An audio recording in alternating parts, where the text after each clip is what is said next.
Résister. Contre l'envahisseur. Contre Vichy. Refuser la défaite, la barbarie. On bouge. Risquer sa vie. L'histoire de la résistance n'est pas celle de quelques héros. C'est celle d'hommes et de femmes qui, au fil des années noires, ont soudé un peuple. Tribunal militaire. C'est ça la Wehrmacht. Un peuple révolté. La terreur répond par la terreur. Certains deviennent clandestins, inventent la résistance, l'instrument de la révolte. Il existe en France une armée prête à se battre, prête à défendre son pays. L'histoire de la résistance, c'est notre histoire. Il disait qu'avec le débarquement, c'est qu'une question de semaine. Mais merde à la fin avec ce débarquement. C'est ce qu'il disait en 42. Tu le vois venir, toi, ce débarquement?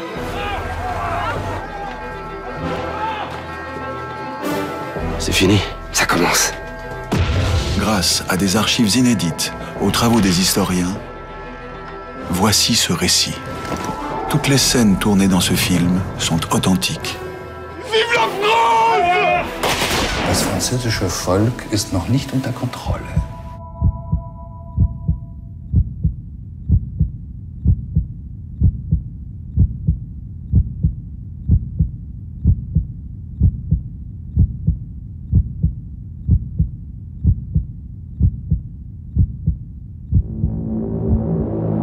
L'histoire de la résistance, c'est d'abord celle d'un peuple traumatisé.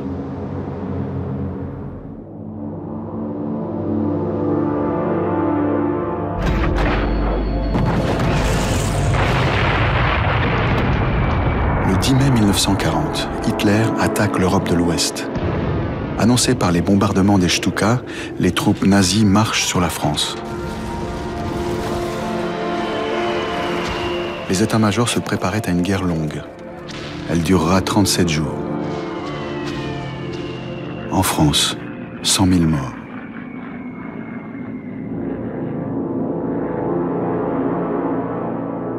« 5 millions de soldats en déroute. Avec la débâcle d'une armée que l'on croyait invincible, un monde s'effondre. L'exode jette 10 millions de civils sur les routes. La nuit tombe sur une France anéantie. Le 14 juin 1940, les Allemands font leur entrée dans la capitale. Les Parisiens, avec horreur, découvrent l'occupant. Les visages sont fermés, inquiets.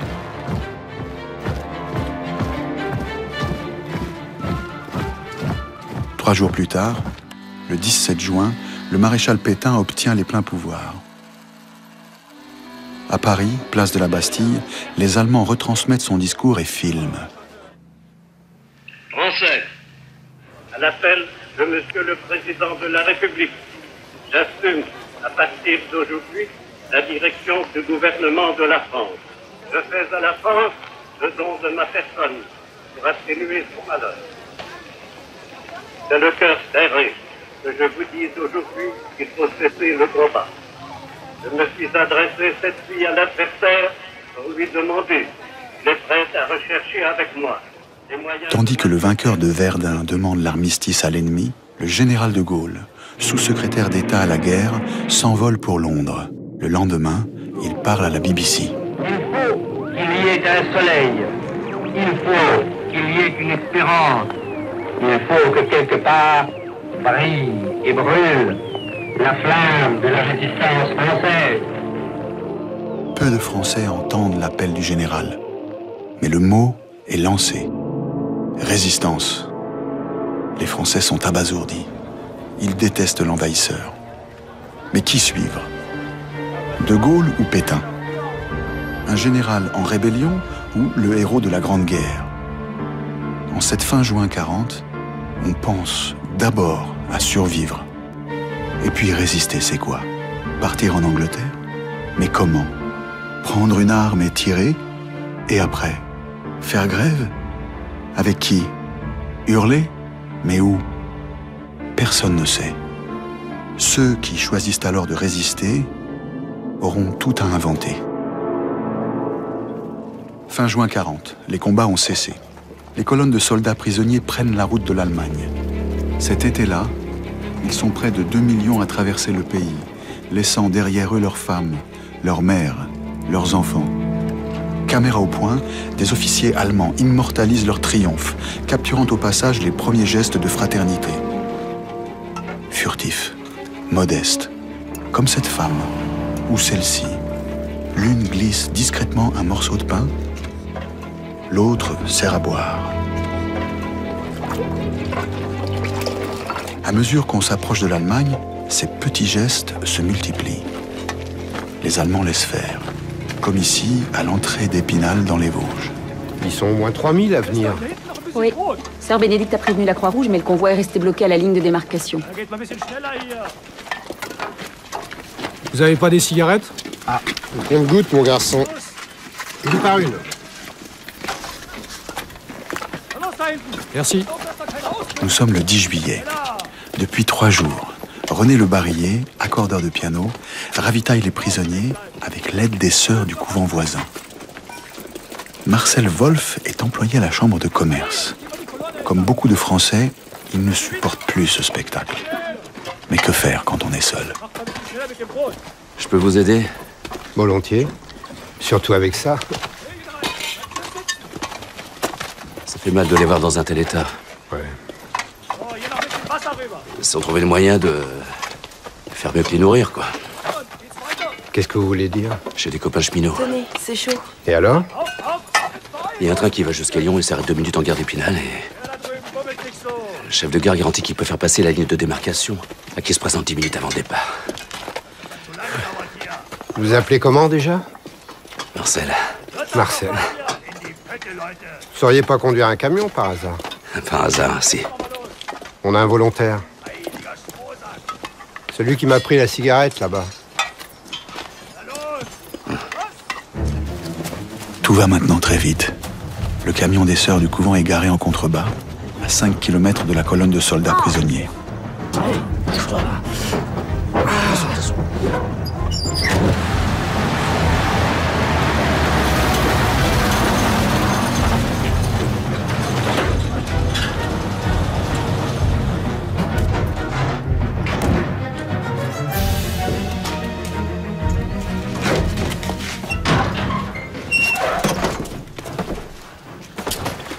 Dis donc, t'as pensé aux copains? Et si les frites faisaient des représailles? Tu veux retourner dans la colonne, peut-être? Hein? Allez, dégage. Allez, allez, vite, vite, vite. Vous allez vous changer. Qu'est-ce qu'il y a là-dedans? Là-dedans, il y a des papiers, il y a de quoi tenir pendant 2 jours, du tabac et 50 francs. On va où? À la ligne de démarcation. On vous y attend de l'autre côté, à la gare, 10 minutes avant le train de 23h45. Rendez-vous au buffet. Et après, on fait quoi? Bah après... Vous démerdez, les gars, vous serez libres. Mais il y a des Allemands partout. On fait pas chier. Quand tu seras rentré à la maison, pense aussi à bouger ton cul pour tes copains. Hein? D'accord. Allez, oh. Le train n'attend pas, voyez-vous là, les mecs. Hein. Allez. Allez, allez, dépêchons, vite, vite. Justin, allez, dépêche-toi. Je fais ce que je peux. Vite, vite. Bon, voilà. C'est fini. Ah non. Ça commence. Marcel Wolf pensait juste donner un coup de main. Le voilà embarqué dans l'aventure de sa vie. Dehors, un passeur prend le relais. Une filière d'évasion vient de naître.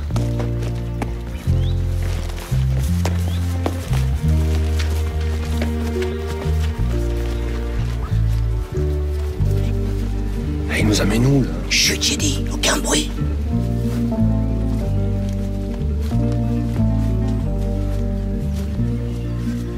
Comment ça se fait que vous connaissez si bien les chemins? Je suis braconnier, petit con. Je suis garde champêtre.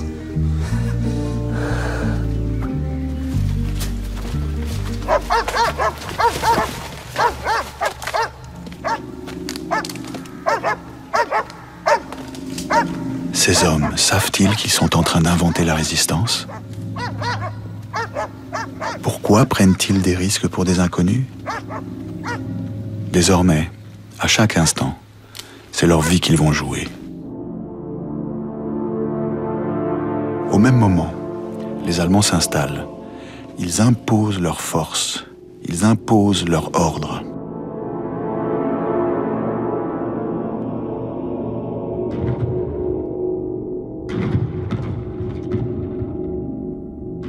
se comportent comme toutes les armées d'occupation. Ils pillent. Ces scènes, tournées par des soldats allemands à l'été 40, se répètent un peu partout dans la France occupée. Scène d'humiliation, qu'on subit en silence, impuissant.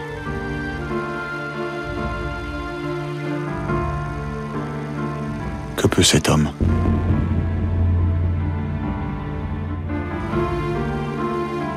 Que peut cette femme?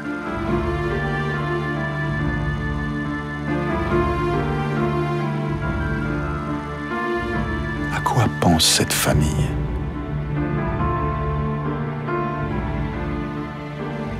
Que faire quand l'ennemi occupe le jardin?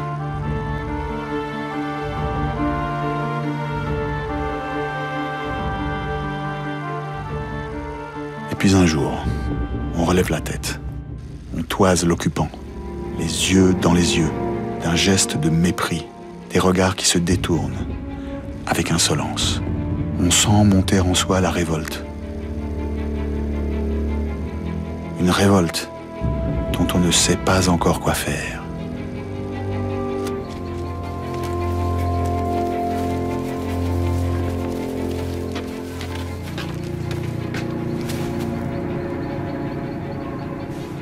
Enlevez vos chaussures. Quoi? Enlevez vos chaussures et faites pas chier, c'est pas une balade. Hein? Eh, on n'a pas une grande habitude des évasions, nous. Et puis ça va être la dernière si la maréchaussée continue comme ça.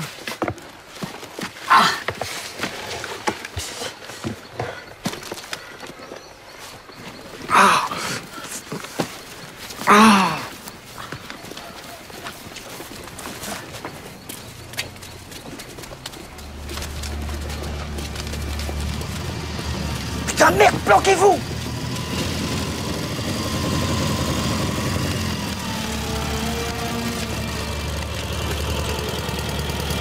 Vous allez prendre ce chemin-là. Arrivé au ruisseau, vous prenez le petit sentier à gauche. C'est la ligne de démarcation. La gare est à 2 km. Et vous? T'occupes. Oh! Oh, oh, oh, ça va, ça va. Pas besoin d'en faire trop. Si on peut plus rentrer chez soi, ben merde, hein. Commencez mit mir, schnell! Doucement, doucement. Ça va bien à la fin.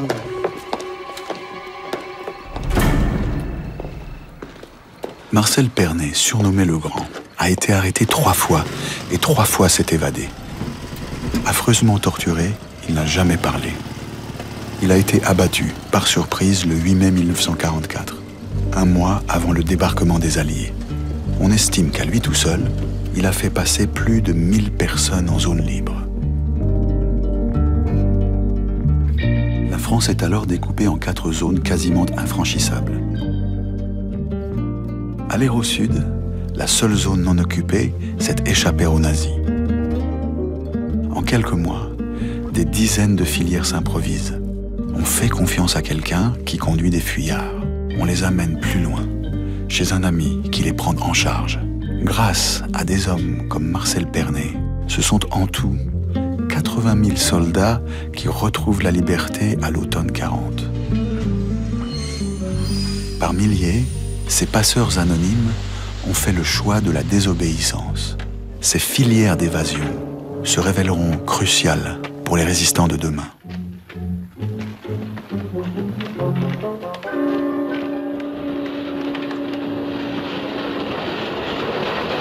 Au même moment, le gouvernement du maréchal Pétain négocie secrètement les conditions de l'armistice avec l'occupant. Le général von Stülpnagel, qui préside cette commission, obtient tout ce qu'il veut. Quand il exige le remboursement intégral des frais d'occupation, les hommes de Pétain lui cèdent de l'or, du charbon, des denrées agricoles, des produits industriels. Vichy brade la France à l'occupant, qui en fait la vache à lait du régime nazi. Mon général, messieurs, le général von Fontenay déclare la séance comme ouverte. Quelques semaines plus tard, en octobre 1940, l'occupation prend brusquement le visage hideux de la collaboration. La poignée de main échangée par Hitler et Pétain provoque un choc dans l'opinion. Pourtant, la majorité des Français s'en remettent encore au héros de Verdun, qui apparaît toujours être le meilleur rempart contre l'occupant. Mais sur la BBC, la voix de la France libre raconte déjà une autre histoire. Une histoire qu'on écoute en cachette. Nous croyons que l'honneur des Français consiste à continuer la guerre aux côtés de leurs alliés, et nous sommes résolus à le faire. Des mots qui poussent à agir quand on ne déteste rien autant que cette extrême droite qui a pris le pouvoir à Vichy. Cet homme, Raymond Burgard, est de ceux-là, prêt à agir. Il est professeur au lycée Buffon à Paris. Quelqu'un peut-il me dire quel anniversaire nous fêtons aujourd'hui? La bataille de Valmy, messieurs.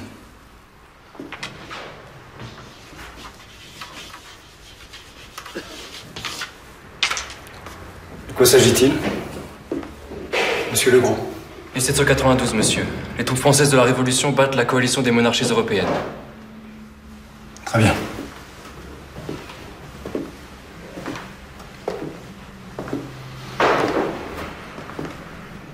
Ce jour-là est née la première armée nationale. Dans les jours qui suivirent fut proclamée la République. Tu savais qu'il avait animé la grève des profs pendant le Front populaire? Comme quoi, messieurs, quand l'armée est celle du peuple et qu'elle défend un idéal, la liberté, l'égalité, la fraternité, elle peut battre n'importe quel envahisseur. Même les Allemands, monsieur. Il s'agissait des Prussiens, Legros. Allez, prenez vos livres.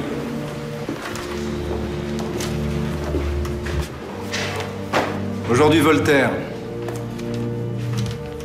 Un peu de lumière nous fera du bien.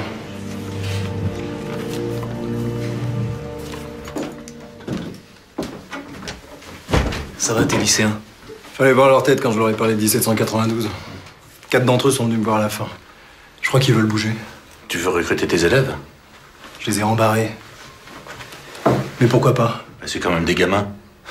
Ils sont en terminale. 6 mois après, ils se sont retrouvés sur le front, alors. Ils n'ont pu prendre que ça, l'intendance. Le papier est devenu stratégique, ils comptent tout maintenant. Bon. Voici les textes. Pour crier leur haine de l'occupant, transmettre leur rage, Burgard et ses amis n'ont pas d'autre arme que leurs plumes. Avec les moyens du bord, ils vont fabriquer un journal. On va l'appeler comment, le journal? Il faut que ce soit court et juste. Valmy.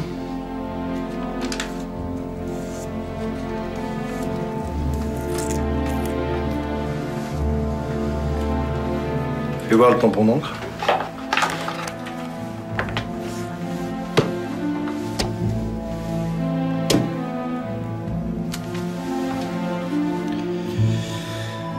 Eh bien, c'est... Pathétique et dérisoire, si tu veux savoir. Dérisoire. Mais t'as rien compris, mon vieux. La propagande, ça commence toujours par une goutte d'eau. Une goutte d'eau? T'as pas remarqué qu'on n'était que 5? Mais qu'est-ce que tu crois, Velay? Et tous ceux qui ont manifesté l'an dernier contre le fascisme ont disparu? J'ai pas dit ça. T'as pas dit ça, mais tout le monde le croit. Et si personne n'essaie de dire qu'on existe encore, alors là oui, là on est dans le pathétique. Et après? On recrute. Et après? On bouge. T'es pas obligé de le faire, tu sais.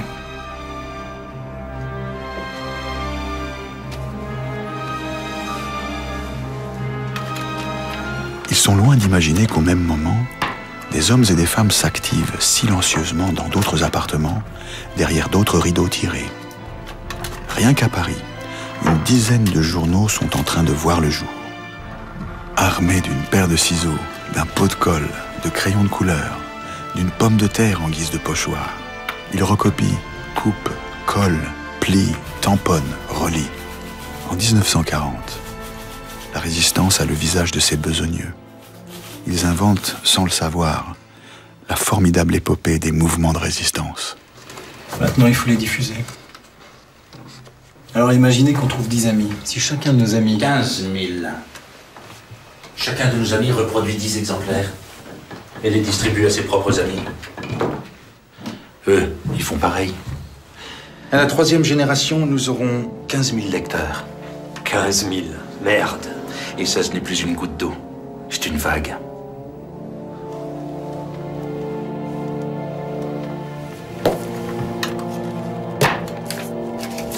Deux ans plus tard, ils seront arrêtés, jugés et condamnés à mort. Raymond Burgard sera décapité à Cologne le 15 juin 1944. Mais pendant 2 ans, Valmy, Pantagruel, Résistance ou encore Libération sortent des presses de l'ombre et sèment le vent de la révolte. Matez la tyrannie. Ne vous résignez pas. Vous vous sentez isolé. Vous n'êtes pas seul. Enfin ces mots qu'on n'espérait plus. Ces mots qu'on n'ose plus dire en public, ni même à ses amis. En quelques mois, on passe du bricolage à l'artisanat. Au péril de sa vie, on se mobilise pour trouver du papier, des ronéos, de l'encre. On recrute des typographes, des imprimeurs, mais aussi des sentinelles, des livreurs, des informateurs. Les journaux clandestins donnent naissance à de véritables organisations secrètes. Chaque lecteur devient le maillon d'une chaîne souterraine. En cette fin d'année 1940, tandis que la voix du général de Gaulle résonne dans les radios, cette France, qui semblait résignée et soumise, a trouvé dans les réseaux de passeurs ou les journaux clandestins les premiers instruments de sa révolte.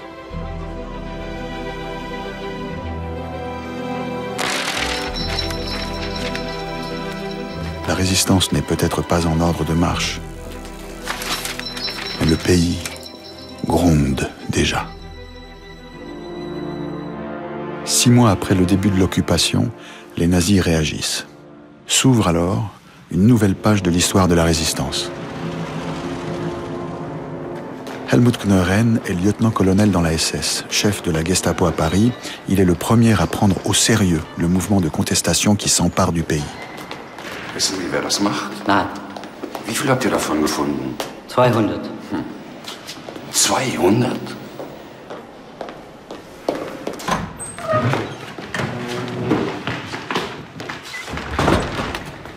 Göppel, beunruhigt Sie das, wenn Sie das sehen? Nein, Herr Standartenführer. Warum? Sporadische Überreste. Ein protokommunistisches Aufflackern von Studenten aus dem Quartier Latin. Sie sind unter Kontrolle. Die Franzosen sind vernichtet, meinen Sie das? Genau, Herr Standartenführer.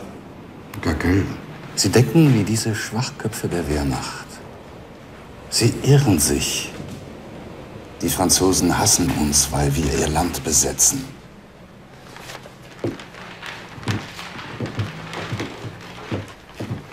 Wenn wir ihnen die Zeit dazu geben, wird sich dieser Hass strukturieren. An Ihrer Stelle hätten wir dasselbe gemacht.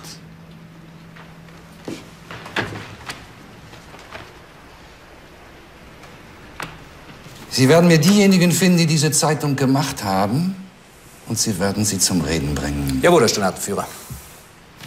Schicken Sie eine Zusammenfassung dieses Berichts ans Hauptquartier, damit Berlin weiß, im Gegensatz zu dem, was Sturmscharführer Göckel glaubt, das französische Volk ist noch nicht unter Kontrolle.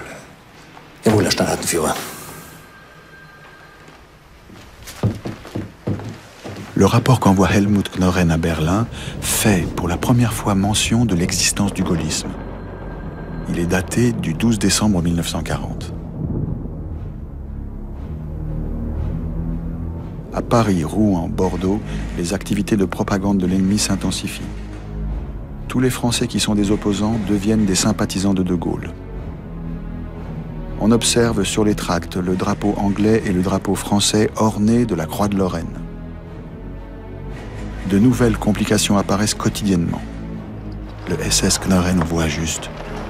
En effet, encouragé par la BBC et la presse clandestine, la population défie l'occupant quotidiennement. De Gaulle a donné la consigne de recouvrir les villes du V de la victoire, le slogan de l'armée anglaise.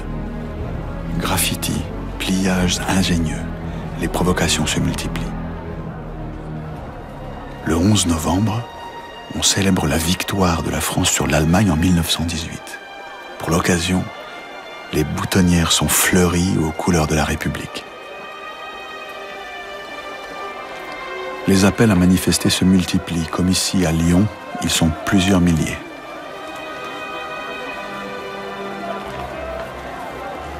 Le rapport de Kneuren lance la première vague de répression, féroce.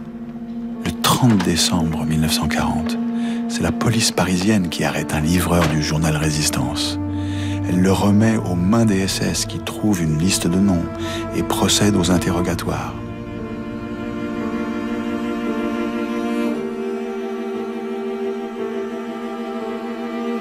Les premiers résistants à être livrés au bourreau. Dans les archives de la Gestapo, on retrouvera ces photos.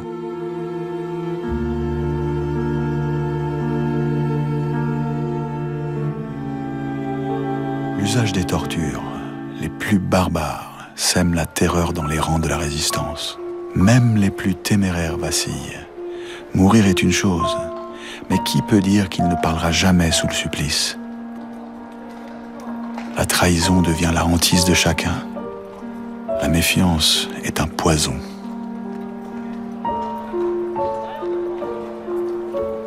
Une seule priorité, sécuriser les réseaux. On ne recrute plus. Au printemps 1941, l'essor de la résistance marque un temps d'arrêt.